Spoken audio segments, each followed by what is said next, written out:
ఇక దీంతో పాటు ఇంకొక విషయం కూడా చెప్పాలి. 1 కోటి మంది మహిళలను కోటీశ్వరులు చేస్తామని చెప్పి పదే పదే పదే పదే ముఖ్యమంత్రి గారు చెప్తా ఉంటారు. అయితే ఆ సెర్ప్ వ్యవస్థలో, ఆ సెల్ఫ్ హెల్ప్ గ్రూప్స్ లో స్త్రీనిధి అనేటటువంటి ఒక ఆర్గనైజేషన్ కూడా ఉంటుంది. ఆ స్త్రీనిధి సపరేట్ గా మహిళల కోసం కోఆపరేటివ్ ఏర్పాటు చేసి 2011 లో ఏర్పాటు చేసింది. అయితే అప్పటి నుండి ఇప్పటి వరకు ఈ స్త్రీనిధిని ఒక దయ్యం పట్టుకుని వెంటబడతా ఉన్నది.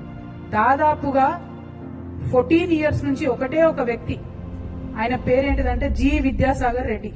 ఈయన యాక్చువల్ గా స్టేట్ ప్రాజెక్ట్ డైరెక్టర్ సెర్ప్ కి జాయిన్ అయ్యాడు. కానీ ఆయనే సెల్ఫ్ డిక్లేర్డ్ మేనేజింగ్ డైరెక్టర్ అయిపోతాడు. ఆయన మేనేజింగ్ డైరెక్టర్ గా 14 ఏళ్ల నుంచి కొనసాగుతుంది. 58 సంవత్సరాలు పైబడినటువంటి వ్యక్తిని కొనసాగించరాదని ఆర్బీఐ చెప్పినప్పటికీ కూడా ఆయన అట్లనే కొనసాగుతాడు. ఆయన ఎవరేమన్నారు. ఎందుకంటే ఎర్రవల్లి దయాకర్ రావు గారు అప్పుడు గ్రామీణ శాఖ మంత్రిగా ఉన్నప్పుడు, రూరల్ డెవలప్మెంట్ మినిస్టర్ ఉన్నప్పుడు డైరెక్ట్ గా ఎర్రవల్లి గారి ట్రస్ట్ కి సిఎస్ఆర్ ఫండ్స్, ఈ స్త్రీనిధి నుంచే సిఎస్ఆర్ ఫండ్స్ ఆయన ట్రాన్స్ఫర్ చేసి అప్పుడు బీఆర్ఎస్ గవర్నమెంట్ లో మేనేజ్ చేసుకున్నాడు. ఇప్పుడు కాంగ్రెస్ గవర్నమెంట్ లో కూడా అదే కొనసాగుతుంది. కాంగ్రెస్ గవర్నమెంట్ లో కూడా అందరూ ఉద్యోగులు పదే పదే పదే కంప్లైంట్ చేస్తే కూడా ఒక ఎంక్వైరీ కమిషన్ వేసారు. దాని పేరేందంటే జీవో నంబర్ 523 ఎంక్వైరీ కమిషన్ వేసారు. ఇంతవరకు ఆ ఎంక్వైరీ కమిషన్ ఏమైందంటే సీతక్క గారు మాట్లాడతలేరు.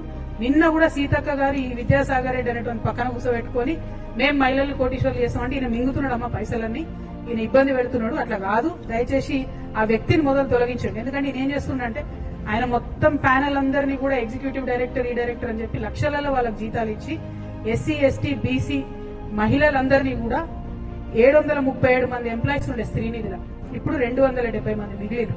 అందరినీ కూడా ఆయన తీసేసుకుంటూ వస్తున్నాడు. అన్ని రకాల రూల్స్ కూడా ఫ్లౌట్ అయిపోతా ఉన్నాయి.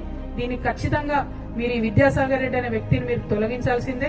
ఆ స్త్రీనిధిలో జరుగుతున్నటువంటి అక్రమాలను ఖచ్చితంగా బయట పెట్టాల్సిందే. 523 జీవో ఎంక్వైరీ ఏమైందో కూడా సీతక్క గారు చెప్పాల్సిందే. మీరు చెప్పకపోతే మరి ఎర్రబల్లి గారికి ఎట్లయితే అండర్స్టాండింగ్ ఉండేనో మీకు కూడా ఉంటుందని అనుకోవాల్సి వస్తుంది. సీతక్క మంచిది, నాకు తెలిసి అట్లా చేయదు. కాబట్టి తొందరగా విద్యాసాగర్ రెడ్డిని తొలగిస్తారని చెప్పి నేను మనస్ఫూర్తిగా నమ్ముతా ఉన్నాను.